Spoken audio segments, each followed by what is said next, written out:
Check. Good. So I'm Max Ceron. CWB Association Welding podcast. Today we have a really cool guest. Welding podcast. The show is about to begin. Hello and welcome to another edition of the CWB Association podcast. My name is Max Ceron, and as always, I'm out there trying to find the coolest peoples in the world. Courtney Donovan is one of those coolest peoples in the world. We are here in beautiful St. John, New Brunswick for Skills Atlantic and Skills New Brunswick. Courtney, how you doing? Good. How are you, Max? I'm doing fantastic. I am very happy to be here. I am so happy that you basically forced me to come out here. I did. It was just time. Like I need to bring the West out east. I need you all to know how amazing it is out here. Well, and to be honest, the CWB group has had a lot of success and investment in New Brunswick. And so it is apt that we are here to, revel in the fruits of our investment. Yeah. And we have the best welders. Well, they are wonderful welders. We're wonderful I'm welders. biased. We know I'm biased. We know. I am also biased. So, Courtney, you are the executive director for Skills New Brunswick. I am. Congratulations. When I first met you did not have that job. No, I started in as a marketing and event coordinator for Skills Canada New Brunswick, and I was supposed to be here for 1 year. And? That was 9 years ago. And then what happened? I loved it. I came in on a 1-year contract. It was supposed to be marketing and communications. My background is definitely sports, did the whole university. I did do my second degree at a community college in Ontario and then kind of started on the sports route, and it was great. And then, there was this random 1-year contract with Skills Canada New Brunswick, and my mother had been involved since about 2009, I think, at the time. And in Skills? In Skills. Oh, in what capacity? She is the National Technical Committee member for hairstyling. Oh, I had no idea. Yeah, so my mother is a diehard Skills, woman, and she would come home every year and talk about Skills, and myself and my father, who's a welder, would kind of go, that's great. Yeah, you enjoy that. We don't know what you're talking about, but you love it. And your dad's generation wouldn't have known nothing about Skills, nothing, right? Yeah. Nothing. And he was actually, he's a teacher at one of the colleges here in New Brunswick. Okay. So just to tie it all in. But so I said, maybe I'll take a break from the sport world, apply for this. They're hosting a national competition in New Brunswick. Sounds kind of exciting. Yeah. And, you get rolling and you're learning about the trades. And I have come from an entire family of tradespeople, and they had kept all of it a secret. So for the first time. Was it to be like, you need to go to university and escape this trades world? Like, which was a very common thing. Yeah. So a little bit of that, a little bit of just their own stigma about their own careers, right? They've heard for years that their careers don't matter or less important than. When I was going through school, I had, exceptional marks. So that was very much, let's go to university. And that is the route I took, and it was great. But then again, I come back and find the trade world, and now I'm working with my dad, who's a welder by trade, and now teaching a welding inspector program. And my uncle, who's, HVAC technician, been with the same company for 40 years, and my cousin, who's an automotive. And so now I'm getting in their world a little bit. And then we're setting up for the national. And all of a sudden we start setting up for a national, and Max, it hadn't even started yet. This is pure 2-3 days out before anyone even arrives. And I'm running around the Moncton Coliseum thinking this is the best thing that I've ever seen. And immediately I can't leave. How do I stay here? And how do we take what we have and then grow it so that more New Brunswickers get to experience it? So you were already thinking about the long game. Oh, yeah. Like it happened very quick. And what year was this then? That was 2016. 2016, okay. 2016. And so I was only supposed to be here a minute. And as soon as nationals happened, I knew I wasn't leaving. So how do I stay on as a marketing event coordinator past, this 1 year? And so... And was it a 1-year term because you were covering a leave or something? Or no. Or was it just 1 year's for fun? So New Brunswick at that time only had a one-man operation. Oh. So we maybe reached about 200 students at that time purely through competitions. There was no programming, no try-a-trades. But a lot of that was part of what was going on educationally here in New Brunswick. So at that time and previous to that, a lot of the shops have been pulled from all the high schools Yeah, in the did hear province. that. Yeah. So that had a ripple effect. So, as the organization was starting to form in 1998, that's when we established here in New Brunswick, the shops were coming out of the schools. So there wasn't the same maybe excitement tie-in that some of the other provinces It felt like it was have almost had. dying or something. A little bit. Yeah. We were really, New Brunswick was focused so much on technology then, and IT's the future and going to replace everything. We both know that hasn't happened and not going to happen. And never going to happen. It's not going to happen. There will be a lot of things replaced by AI, but we need our tradespeople. That's right. So again, it was just kind of the natural progression of that, and seeing the importance of all these jobs and not having been exposed to any of this myself. And how do I change this for every other New Brunswicker moving forward? So you do the 1 year. Yeah. Sorry, I get distracted. It comes up. No, my job is to keep you on track. I got this. Appreciate you. Yeah. So you get to the end of the 1 year and they say, you're up. Time to go home. So sorry, it was 1 year. I immediately started working on, I'm not leaving. We're going to grow this.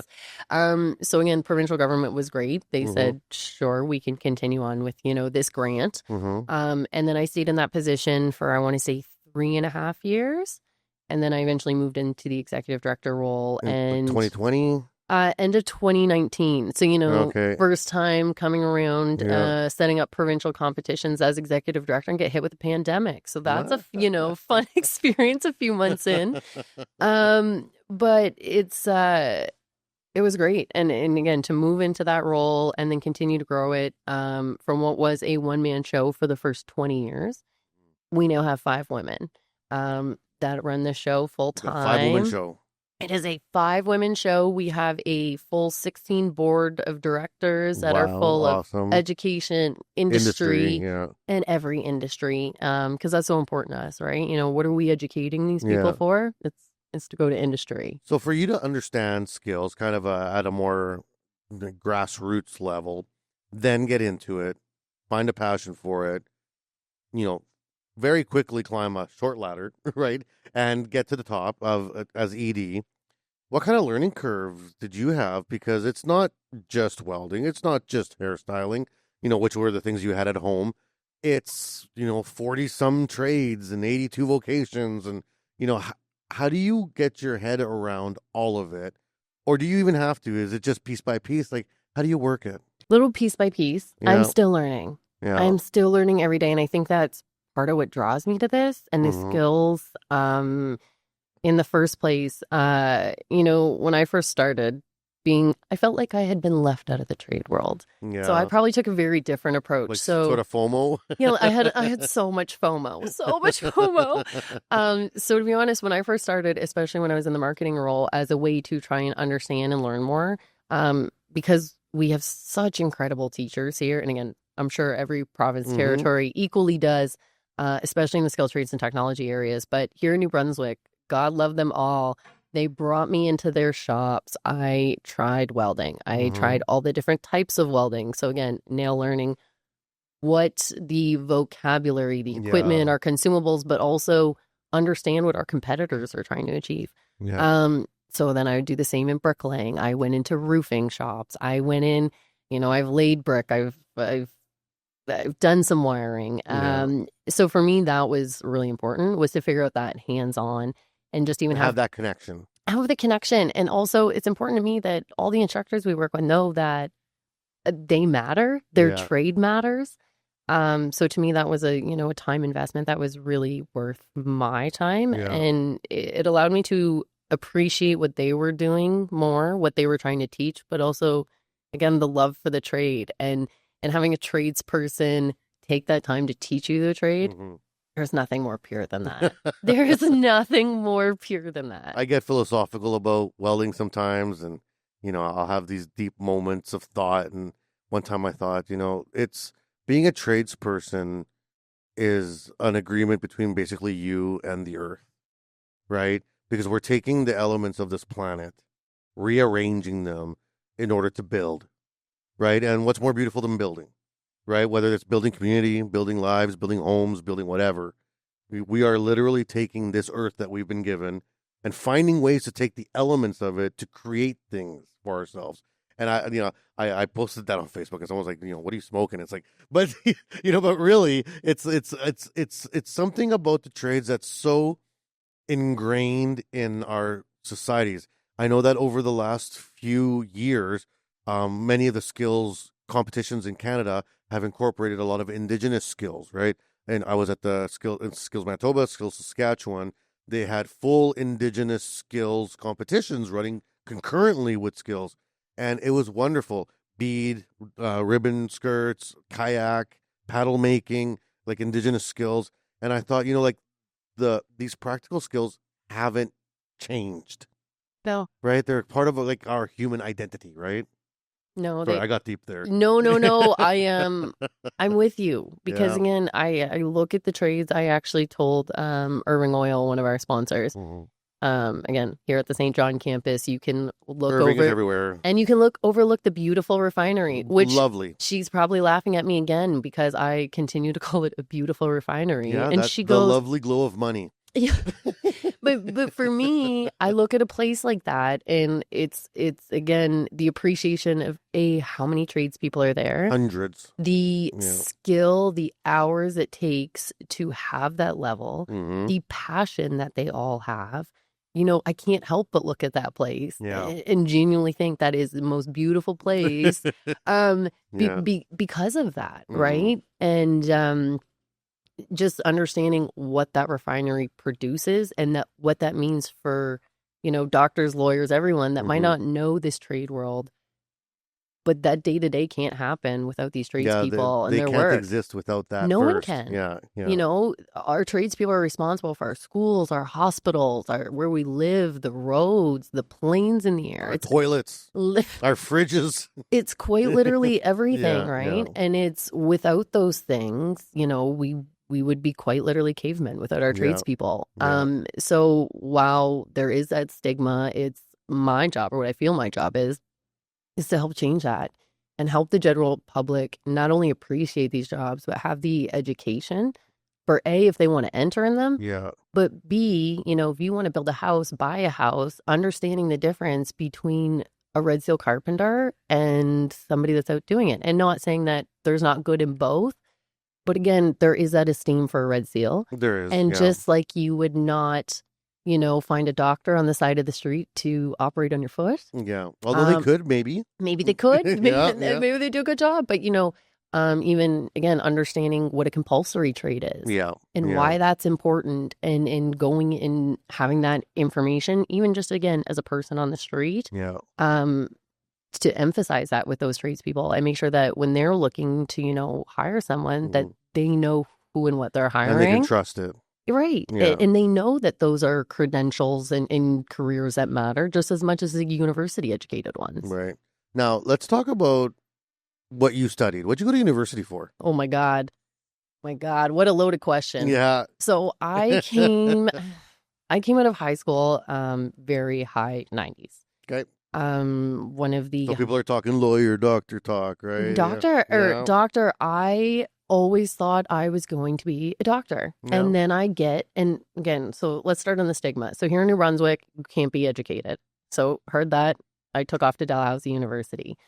I don't think I was there a month and went, oh, this isn't science in high school. Why did they send me here? I don't want to be a doctor. Yeah. So, very quickly you realize biochem is not what you want to do, and also maybe not this route. So then it's, well, what can I take next? Because again, we're so ingrained with you have to go to university and get a degree. Max, I had no idea what I actually wanted to do at the end, the timeline, like none of that's explained. Mm-hmm. So anyways, that biochem degree quickly turned to a psychology degree with a minor in political science. Another poli-sci. Ryan was poli-science too. Yeah. It's actually it's very versatile. I love my philosophy education. I love it. And again, because it makes you think. That's right. So again, the psychology. I can dissect anything and not freak out. I can. That's it's important. It is. Well, and even the psychology, you work with people day to day. So understanding the how, what, why of their thinking. Yeah. I mean, it's just a nice skill, I guess. But so we finished this. My parents in the trades are just like, good for you. Yeah, now what? Still don't know what we're going to do. Find a random graduate program up in Ontario at Algonquin. So took a sports business management graduate degree. Okay. Thought You I want was to be an agent or? no, but work in sports. So when I finished, what was your sport? Because you've always been sporty since I've known you. Yep, so. basketball. Basketball. Okay. Basketball was it. So did the whole Canada Games thing. Did the provincial team going to nationals a bunch of times, and it was fabulous. But that's kind of the crossover with skills. That's where I was leading with all this. And the sports, and I think that's probably why when I got here, I appreciated it that much more. But I'll go back to the other thing. So I went and did that degree, worked for the Senators a little bit, did some Soccer Canada stuff, came back to New Brunswick to help start the National Basketball League of Canada, and more specifically the Moncton Miracles at the time.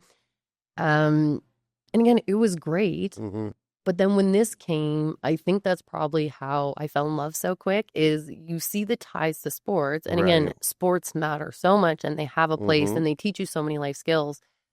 But then this is able to give you that, but then also set you up for your future a little bit. Have the longevity that sports can't offer. Right. I mean, how many people in minor hockey actually end up in the NHL? Right. And not that they shouldn't try. That's definitely not what I'm saying. But it's, we're able to offer students a chance to come here and have that same kind of Canada game type experience. But they can do it every year. It's not every 4 years. So we're not worried about missing something. You can come here, you compete, you could try and go inly. And again, this is helping you figure out what you want to do with your future. Right. And preparing you for the inevitable competitions you will be in your career. 100%. I mean, when they're here today, they're practicing skills that they're going to do when they're out on the job site, right? Absolutely. Under that pressure, under the time of it all. And from there, when they go into industry, we had so many people, I don't pick on welding, but we had so many people start training this year because they wanted to win provincials. Well, then, I see you, or I hear that you as a welder, so now I'm training. So it naturally has all these people doing all this extra work, and then that gets around the shop. And I mean, I say that unlike sports, they're training for something they're going to do 40 hours a week. Yeah. Right? Exactly. They're while they're training for competition, they're literally making themselves more employable. Yeah. But they're raising the bar. It's raising the excellence not only here but in the shop. Right. And the community. And in the community. Yeah. And having those people, like we have some alumni who have won multiple medals now. And they are kind of our LeBron James, our Sidney Crosby, whatever. I call them most winningest. I've made up an entire word. It's great. But how do we take those people that, again, are so responsible for the safety of everything and day to day and the building and give them those same platforms and recognition? Well, and how do they get glorified? Or we put a lot of people in society on pedestals that perhaps shouldn't be on pedestals. And then, like the idolatry of TV or YouTube or whatever. And meanwhile, we have people that are actual amazing people that are just crushing it and doing amazing things. And they're not in the limelight. I mean, a lot of the reason I have this podcast is to try to expose these stories of like, there's amazing people in your communities that are doing things that are making all of our lives better. And no one knows about it. Like they're just they're just doing it just cause, right? Just cause. Well, and I know you talked to Andrew Clark while you've been here in New Brunswick, and he's, one of our super gung-ho. The amount of welding camps that man has run, and no one's making him do it, right? Yeah. We and every province has that, but that's the beautiful part. You need those champions. You do. Yeah. And it's like, and he's so wonderful. He's been coming to me since I think 2017. I believe it. Right? Because I think I spoke at a conference somewhere, and he came up to me right after. He's like, "I'm a high school teacher in this program. Blah, blah, blah. Can you?" And I was like, "Oh, like okay, like you are on this." Like, yeah. So it's amazing too. I think as we put together these competitions, as we do triathletes, as whatever we do, it's nice that we have those teachers and that there's more and more all the time, because they're also looking for the opportunity, right? No no one wants to work in a career where you feel like you don't matter. Right. So again, to me, what the great thing about all of this and being involved in this, whether you're a teacher, student, industry, competitor, alumni, you coming again from the other end of the country, it's it's the one time everyone gets to get celebrated. Yeah. Yeah. Right? For the jobs that they do behind the closed doors that no one ever gets to see. Well, that's my role, is to help amplify that, right? Yeah. And to push that out there. And even just having, the kids I've watched for the last 3 days walking through this glass door here, right by where we're set up, which was a really cool spot. And there's buses of kids getting dropped off and going for their tours. And they're walking in and watching me interview people. They're immediately interested. And they're like, what's happening? What's going on? There's cameras, there's lights, and I think that that's good for them to see, because we see that with sports. We see the hockey players get put under the lights and get interviewed. We see it happen with art. We see it happen with so many things. We don't see it happen with the trades, and it should be, like, it's almost like, when Bill puts the final weld on that bridge that goes somewhere, they should like have a ceremony and be like, hooray, Bill, you finished the job, because it's actually important for society. Right? Yes, it is. And when we do get on to the international competitions and at World Skills, it is nice to see that there. Yeah. But I think we still need to work more to do that here. And not, again, necessarily New Brunswick, but as a country. As a country, yeah. And, again, not to be problematic, but for better or worse, I think things like tariffs being in the news every day, people that aren't thinking about the trades are now being more aware, for better or worse, right? Like those conversations are still bringing things in industries that just general public might not typically think about to the forefront. I've had lots of friends in the last few weeks, probably know me my whole life and have no idea what I do. No. But be like, are these tariffs affecting your industry? I was like, yes. Yes. Very much. Yes. A lot. and so again, that's what I mean. Like, not to be problematic and even bring that up, but it's, for better or worse, it's good to have the communication. Yes. Yeah. And again, it's at least starting a conversation. So like we said, those people that might not be familiar with the trades know what's going on. They're at least asking the question. Yeah, no, that's great. Right? And I was bringing up your university earlier and your sports and your background, because as I've learned in this trade, especially once I became involved with skills and then like the competitive side of it with teaching, I really started to see some of these parallel, connections. Sports is one of them. The skills that are transferable from sports into the trades is obvious once you see it. It's like, the desire to better yourself, the self-motivation, because at the end of the day, you're not a good athlete if someone needs to motivate you. You need to motivate yourself, or else you're just not going to be at a high level. And it's the same with welding or any of the skill trades. It's not about your boss yelling at you that you need to do it better. You want to do it better, and that's that, right? It is, and you will seek information in what you need to do these things better. Now, with college, this is something that I'm trying to connect for a lot of people. There's almost like a black or white scenario there, like, oh, you need to go to college or you need to pick the trades. Like, it's one or the other. You started in college, went through a number of various routes, and ended up working in a trades adjacent organization.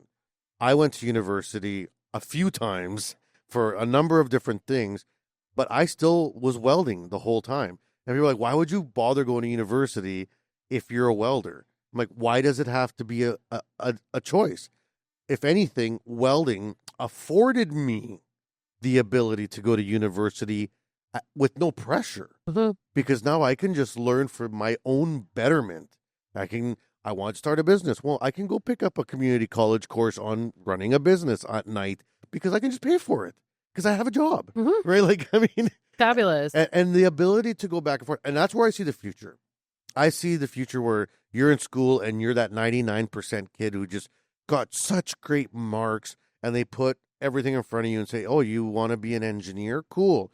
Why don't you go into fabrication first, get your red seal fab, then transition into university, get your degree in materials engineering, and as a combination of those two, you are going to be cutthroat killer. That's going to be an amazing role because you have such a breadth of understanding that I see that cross training to be so important. It is, and even just the conversation, like, not that I hate the university versus college thing, but I think it's so much more important if we can find or direct students to their passion. What are you passionate about? What makes you happy? Because in 2025, I am sure there's a job somewhere that ties to that, right? Yeah. Or create it. Because right? That world now is so easy. Like GoDaddy, I have a website in 10 minutes and I can go register a business in $75. Right. Right. So what do you want to do? And again, not to talk about a different trade, but we did have, just to your point, and I love your story, we had an alumni last year. He was our post-secondary automotive competitor. Mm-hmm. So he, to your point, came to the college, took his pre-employment, pre-apprentice, automotive course. He ended up winning the provincial competition with us last year, came with us to nationals, and we just loved him. So while we're there, you're like, Grant, you're going to, sign up as an apprentice, obviously, and we'll see as you continue your journey. He goes, well, I am, but I'm actually signed up to take business at the University of Ottawa next year. Mm-hmm. So my plan is to go to Ottawa, take my degree. He goes, I'm going to actually sign up as an apprentice there. Mm-hmm. And when I'm not in school, I'm going to continue to get my hours. And he said, my plan is to finish my, Red Seal concurrently to my degree. And he said, then when I finish, I can open a shop. Yeah. And I'm saying, exactly. So smart. I'm sitting there. Wow. Yeah. You're 19 years old to have that planned and sorted. I was planning out gas money at 19. Like, that's my plan. Yeah. And again, onto your point, I'm fairly certain, looking back, what mostly took me to the university I did was basketball. Yeah. How much was I really worried or focused on the degree or what I was? No. It was just a means. Yeah. I just wanted to play basketball. I wasn't done. And we see that a lot with athletes. They go on university because they're not done with that. And then they kind of, do whatever they're going to do. And we do see a lot of them back at college after. It's funny. My son went through that. He was a very, very good football player, captain of the football team, played center. They won provincials, finished high school. He struggled with school. He never really liked the academic side of school, but he loved the sports and the camaraderie. He played football for a long time and had won a few championships throughout his career. And it came to the conversations of university. And it was like, well, with your football career, you can get into university, no problem, right? But he turned it down. He was like, I don't like school. Why would I do that? It's like, well, if you don't go to school, you're not going to get to play football. And it's like, well, then I don't play football because I'm not going to just do one and be unhappy, put myself through this trauma, basically. Yes. For this. And now he's working at a construction company and he's perfectly happy. And he coaches now, right? Because he can just do that on the other side and still maintain his connection to the sport. And now he's making money because he would have hated university so much. But even that, right? If we can talk to kids about what are you passionate about? How do you what do you want to do? What do you want to do? How do you like to learn? Yeah. Again, like I'm not to talk about automotive again, but we have a young lady here today who, she contacted us out of the blue to start running a program for her at her high school. But when she first reached out, it was, I have ADHD. And as soon as I got in the shop and got my hands busy, my mind just completely shut off. Yeah. And, that's such a beautiful thing to be able to offer to someone. I think that a lot of people in the trades migrated towards them because of things they didn't know. Probably. In terms of their neurodivergence. Yeah. But if, how do not we promote that more, but just give more people the opportunity, give the space, to figure that out for themselves, right? Rather than a guidance counselor, or teacher, or parent just say, oh, you seem smart in this, or this is what you should do. Why don't we just ask them? Yeah, we ask them more questions. What makes you happy, right? Yeah. Like you're choosing to do this the rest of your life. What makes you happy? Mm-hmm. Do you like working with your hands? Do you want to sit at a computer? Do you like being outside?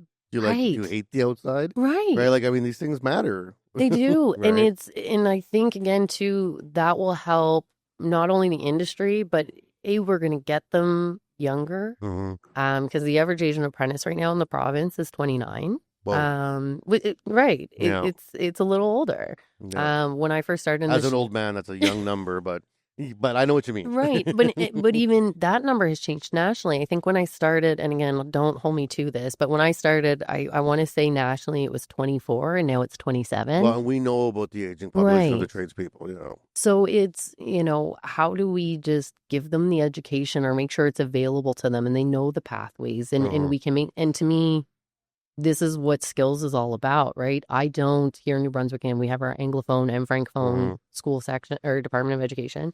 Then you have your private schools. You know, the number of students being homeschooled is always being raised. Yeah. The great thing about skills is we're open to everyone. Yeah, it's everyone's welcome. Yeah. Everyone is welcome. You know, even if you're not in training, you're not in education, still come learn. And it's fabulous because you can come here, you can walk through colleges, you can see the shops, you can meet the instructors, but you're also meeting, you know, your apprenticeship officer, and they can talk to you about what blocks are really like. And then you can also go and meet, you know, 24 industry that you could potentially work at. Yeah. And not only talk to HR, but you're talking to people that are actually doing that job for them, right? And that's so beautiful. It is. To be able to get that information and, in one space and have those conversations. I still feel truly blessed that this is my job. You're so authentic. Makes me mad. That's why we get along, though, Max. That's why we get along. All right. Well, we have blown past our commercial break. So sorry. So we're going to have to stop now for a quick moment from our advertisers, which we love. Thank you for sponsoring the show. So we're going to be right back here with Courtney Donovan, the Executive Director of Skills Canada, Skills New Brunswick, and right after these messages. The CWB Association is new and improved and focused on you. We offer a free membership with lots of benefits to anyone interested in joining an association that is passionate about welding. We are committed to educating, informing, and connecting our workforce. Gain access to your free digital publication of the Weld magazine, free online training, conferences, and lots of giveaways. Reach out to your local CWB Association chapter today to connect with other welding professionals and share welding as a trade in your community. Build your career, stay informed, and support the Canadian welding industry. Join today and learn more at cwbassociation.org. And we are back here on the CWB Association podcast. I am Max Ceron. I'm here in New Brunswick with Courtney Donovan. All right, so right before the break, we were talking about, you know, obviously the aspects of skills that are related to community, to jobs, you know, sustaining the people, supporting people. But let's talk more now about specifically this skills competition. So what's been happening these last 2 days? How many people are here? Who came to see it? Walk me through this. I'm sure you've been planning this for months and months and months and months as the ED here. So what went down? What's happening? Yeah. So this is the first time we've ever had a 2-day event in the middle of the week. And it was a huge success. Very exciting about it. So the first day we had 16 post-secondary competitions. So that was the majority of them. I won't say all of them. We are restricted to, you know, what equipment is at what college. So there are a handful that are happening elsewhere in the province. But we had 16 run yesterday, and then 11 secondary high school competitions ran today. Throughout the both days, we were busing in about 5,000 students and to view not only the competition, but we had a fabulous triad that was made up of college programs as well as industry associations, unions, you name it, from not only across the province, but we did have a few national partners like yourself who, again, as New Brunswick continues to grow their provincial, again, are coming to support. As we know, these industries exist in New Brunswick and they're growing and they're strong. So it's really nice to see all that happen.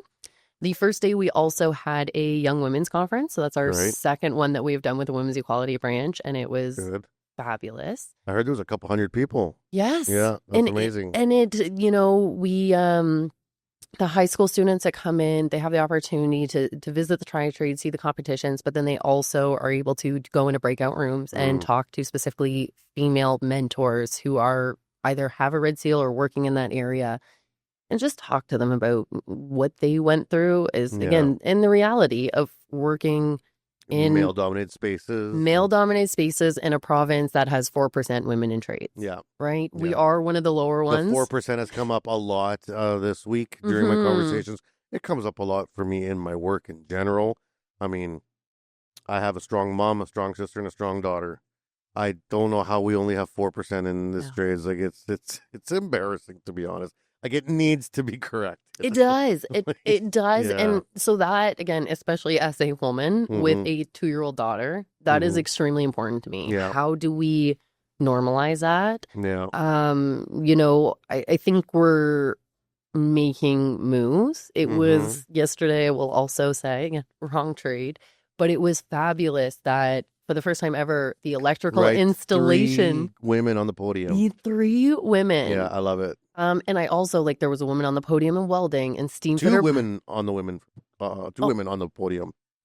Like, and I was up there and I missed that. So the welding, steam fitter, pipe fitter, carpentry, there was at least 1 or 2 women in every single one. So having that, and now even just being able to post those pictures, when other female students are looking at that, you see yourself. I mean, that's part of it. Would be the same with Disney. It's hard to see or be what you can't see. That's the thing, right? And it is. And I don't know how we would do that. Yeah, I've been trying to be a Disney princess for a long time. Right? I was going to say Disney. A long time, and I haven't. Not working out. I feel like it's kind of working out. It's kind of working out. Kind of working out. Get some vibes? Yeah. Yeah. You haven't seen me in a dress, so. Not yet. Not yet. See what happens in Regina. Yeah. But again, that's a piece of it. Yeah, you don't is. see Yeah. yourself in those trades. So it's really important to me. Like, we have women here in the province, like Bella Hicks, who, got in the trade so young and has been such an incredible advocate. Check out her podcast. Yeah, she, when she was still a student, would come with... By 19, she's crushing it. Crushing it. Yeah. Oh my God, she's, I called her my little sister, and I would not want to compare my bank account to hers, because I can tell you she's doing far better than I am. But, she comes and she will speak to the high school girls. Like, when she was even, again, 18, 17, 19 in her program, she was already coming with me to local high schools to be the person to show high school girls that they can be in the shop, that it is okay, that it is be normal. That advocate, Yes. Yeah. And just almost be that safe space. And again, role model. They come in, they see her welding. It's okay to be here. Yep. And we need more of that. We need more of that in every space. Every space. Right? Because it's like, we're at the point where it's all hands on deck, like for trades. Like, it's just, we need so many people that it's from not even a side of separation or of excluding people, just on the side of, we can't be picky anymore. Like, we just need so many workers.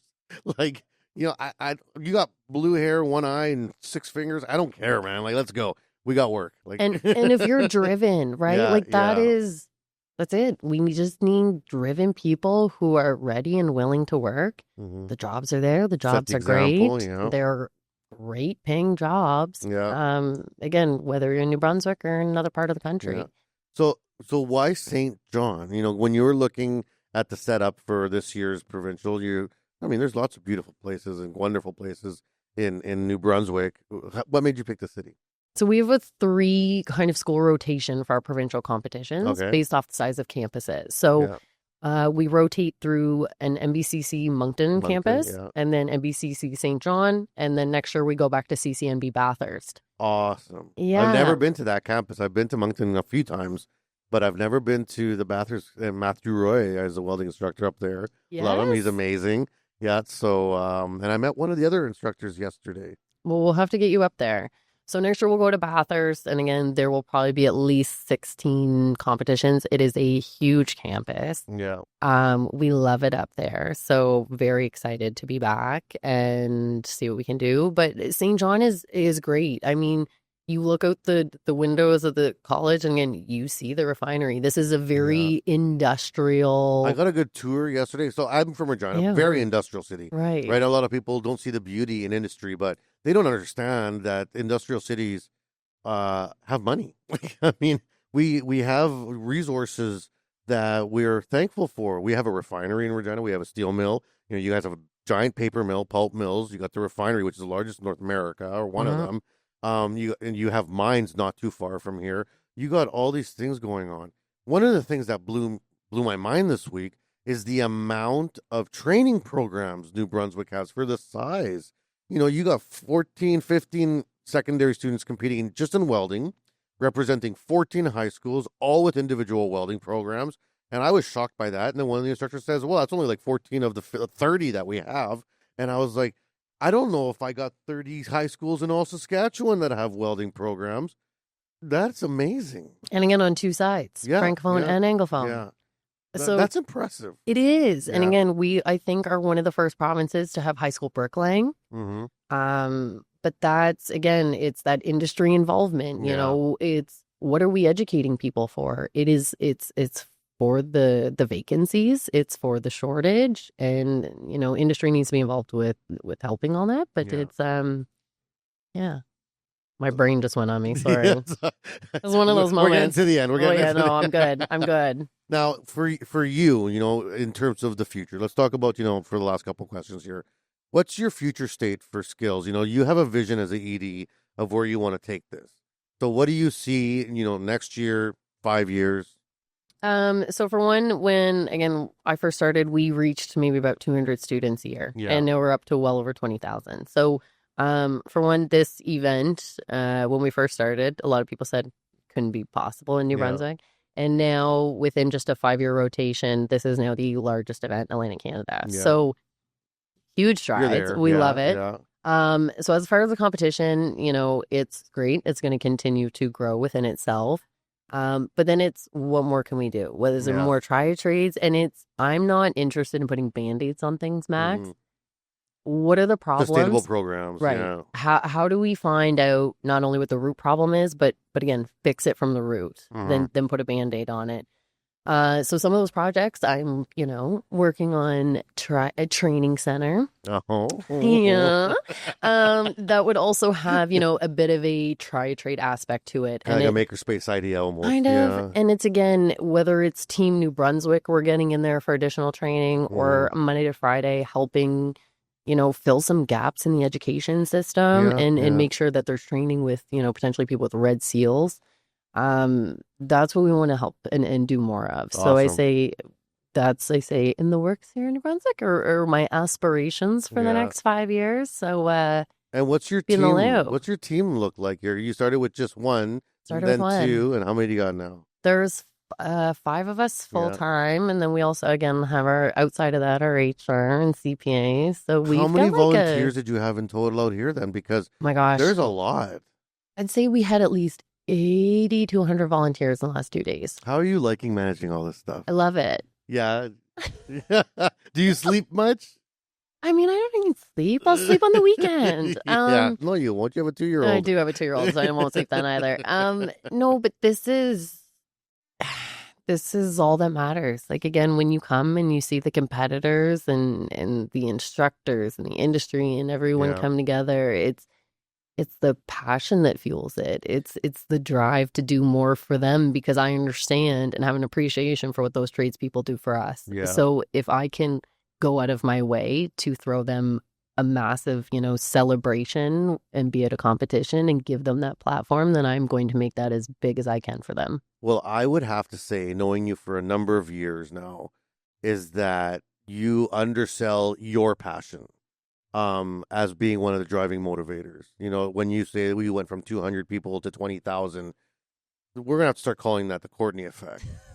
I'm okay with that. Right? Like, that's the Courtney effect, because, you know, and it came up with Ryan when we were talking about from the Deputy Minister of Education.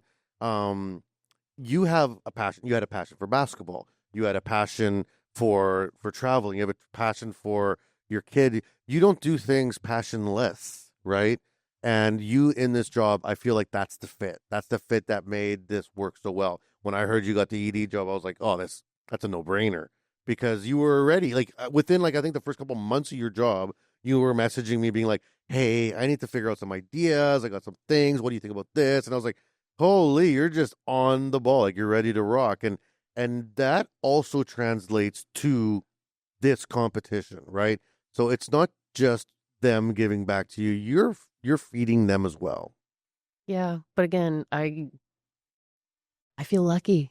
I Yeah. feel lucky to be here. And this is, I think, yes, this is more of an admin job, I guess, on the Mhm. trade side. I'm not on the tools, but Yeah. this is what I am trying to match students to, right? Yeah, And yeah. and know that you don't have to go one way or another, like I did, and like Yeah. so many people did. Yeah, You like, know, I mean, I'm doing a podcast. I was a Yeah. welder. Like, ex- what's the road? You know, right? like- And that's one of my favorite things to Yeah. ask people, right? Yeah. What are you doing now versus what was your dream job as a yeah, kid? yeah. And why didn't you do it? Yeah. And are you really happy now? And it's really interesting. Just the deep existential Well, questions. I mean, I don't mean them to be, but it's more of a, not a study, but I'm just interested Just because a again, self-awareness. Yeah. and again, if we can start to crack that code, what does that then mean for the future generations, right? All right. Yeah. All right. Well, last question.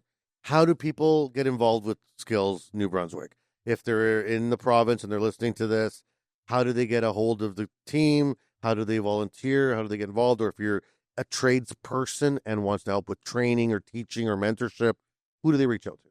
Well, they can reach out to me. I will take anyone's call personally. I probably shouldn't, but I'm one of these only people that still will pick up the phone and cold call everyone. Really? Oh my God, I love it. I never answer the phone. I love talking to I'm people. terrible. My ADHD does not allow me to answer the phone. Oh no, I'll even just look at it, wait for them to hang up, and then call them back. But I just can't answer it. Funny. No, they can reach out to us on social media. We have a website, and it's just skillscanadaNB.com. We're on Facebook, TikTok, Instagram, LinkedIn. All the things. All the things, so they can reach out. And actually, our office is at one of the community colleges. So we used to be at a government building in Fredericton, be it with all the politicians. But we were disconnected, and that's super important to me. So we actually moved our office to MBCC Moncton back in 2016, and having that direct connection with the teachers, the students have really allowed us to make this growth in a pretty short period of time with the pandemic in the middle. Absolutely. So I say I cannot thank the colleges and all their staff for all their support, because again, while I take care of the lunches and them, inviting you and the T-shirts and the registration, it really is those teacher experts 100% that make these competitions what they are. And they're glowing too all week. Oh my God, like welding. I have to give a shout out to Mr. Scott Steen and Adam Stead this morning, because we had the welding again has taken off in New Brunswick. It's huge. And we had 13 spots for post-secondary as well as secondary. And then we had wait lists. And this morning we had 2 people from the wait list show up thinking they were hoping to get in, hoping they were going to in, and devastated when they didn't think. And again, because the teachers and everyone are here for the student, they figured it out, and all 15 people were able. As soon as we're done this podcast, I'm going to go over there and see how they did. And to me, that's what it's all about. Yeah, and I love that, and thank you so much for coming out here. We've loved having you, and we'll see you in Shanghai. No, we'll see you in Regina. You just wait. We're thinking about it too. We got some. Let's talk. We're training a little bit for Regina, so we'll see if we can intentionally put something. I will admit, anytime in the past, New Brunswick's actually made Team Canada. It was kind of by accident. We didn't necessarily do it on purpose. Not anymore. Not anymore. Yeah. You're here to play. We're here to play. Awesome. Well, I hope to see many of your competitors in Regina, because it'll be very, very lovely when Saskatchewan beats them. But that's fine. We'll see about that. Yeah, we'll see about that. I mean, but this is all fair in the spirit of competitiveness. Always. And always a pleasure to see you, Courtney. And always a pleasure to see you. Thank you so much. All right. Well, thanks everyone for watching and downloading and listening to the podcast. We make sure you check them all out from the Skills Atlantic series, and make sure that you get back to us with feedback and knowing what's going to happen on the podcast. Catch you at the next one. We hope you enjoyed the show.